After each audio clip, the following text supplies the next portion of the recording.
Okay, readers, good morning. I'm excited for another lesson. Um, this week so far, we have talked about finding the main character and how we do that. We might look at the front cover, we might look at the title, and we also might look at who's doing most of the action in a book. And in retelling, we've talked about that we can grab our book that we're retelling to help us remember. We can touch each page and just talk about the most important detail or action on that page. In today's lesson, we're going to be zooming in on what's really the most important part of any story. And that's the character and the characters we meet. Okay? Like in Ruby Finds a Worry.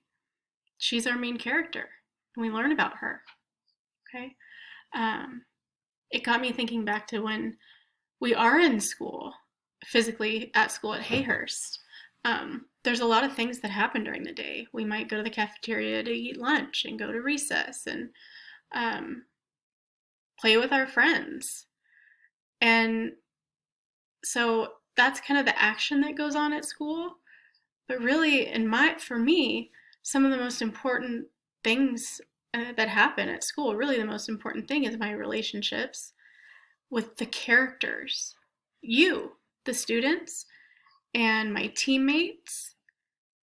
That's the most important part of my story when I go to school, is how I'm interacting with the other characters that I'm around.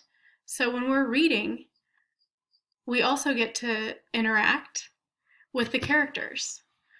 We don't really get to talk to them, but we learn about them. And we learn about them by noticing what they say, what they do, what they like, what they don't like. And I was thinking about a book or a character in a book that a lot of us have read who has a strong personality. And it's Pigeon from the Mo Willems Pigeon series. So Pigeon drives the bus, Pigeon goes to school, Pigeon wants a hot dog. And there's a lot of different adventures that happen in the books. But to me, Pigeon is the most important part of any of those stories. The character. He's demanding. He knows exactly what he wants, and he's going to tell you. So today I thought we'd read a new book. It's new to me. It's a new character, or a couple new characters. Okay, and so together we're going to look at what does this character do and say, and what can we learn about this character? Because remember, characters are the most important part of any story. So us, as readers, we need to pay really close attention and learn all we can about them. Okay?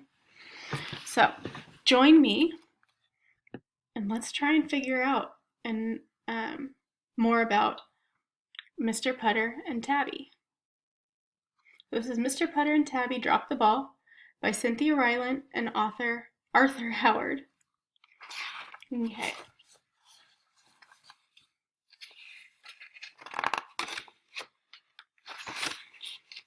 Chapter 1, Baseball.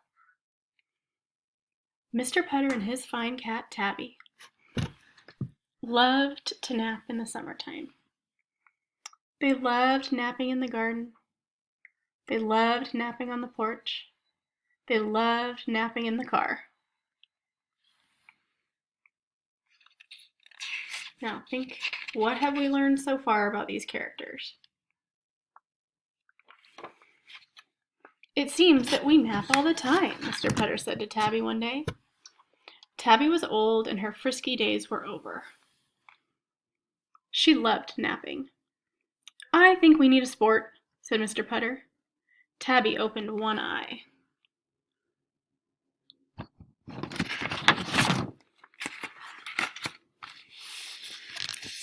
So far we've learned that they like to take naps. I'm thinking they must be good friends because they're doing that together. I think we need baseball, said Mr. Putter. Tabby opened the other eye. I wonder where my old mitt is, said Mr. Putter, headed to the basement. Tabby was wide awake now. So far, we've learned that Mr. Putter and Tabby are both old. Looks like they live in a house. They like to take naps.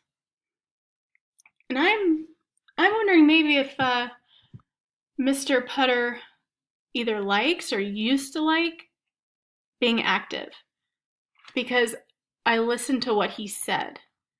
I wonder where my old mitt is. So it's not something that he's using. And I'm looking at the pictures here. I see there's a bike and a tennis racket. So maybe he was active and sporty when he was younger. Okay? And we're going to just stop there. So when you're reading today, I want you to focus on the main character and learn a lot about that character, as much as you can. So think about what they like, what they don't like, what they do, what they say, all right? And then I'd like you to just jot some things down. And I'm going to stop and do the same thing with the book I'm reading, okay? When I come back, I'll show you what I've done. All right, I'm back. So after we read the first chapter, Mr. Putter and Tabby, I stopped and I jotted some things down about Mr. Putter. I used a word web or character web, and Mr. Putter's in the middle. And I wrote some things: loves his cat, likes to nap, used to be active, and gardens. And those are the things I learned about the character by reading the story. What he does, what he says, what he likes, what he doesn't like. So can you do that with a book that you've read recently? Read a story and think about the character. What is the character like? Maybe you could jot some things down like I just did. And then I thought it would be fun. Could you introduce your character to someone? It could be a parent, it could be an animal, it could be a little brother or sister, it could be your neighbor from far away, of course. But it might sound something like this. I read a book, Mr. Putter and Tabby, and Mr. Putter has a cat, and they like to take naps together. Okay? So can you give that a try? Or I can be the person that you introduce your character to. I would love that. Okay? So use Seesaw. You can record yourself, or you could take a picture of what you've done. Have fun with it, okay? And I can't wait to see it.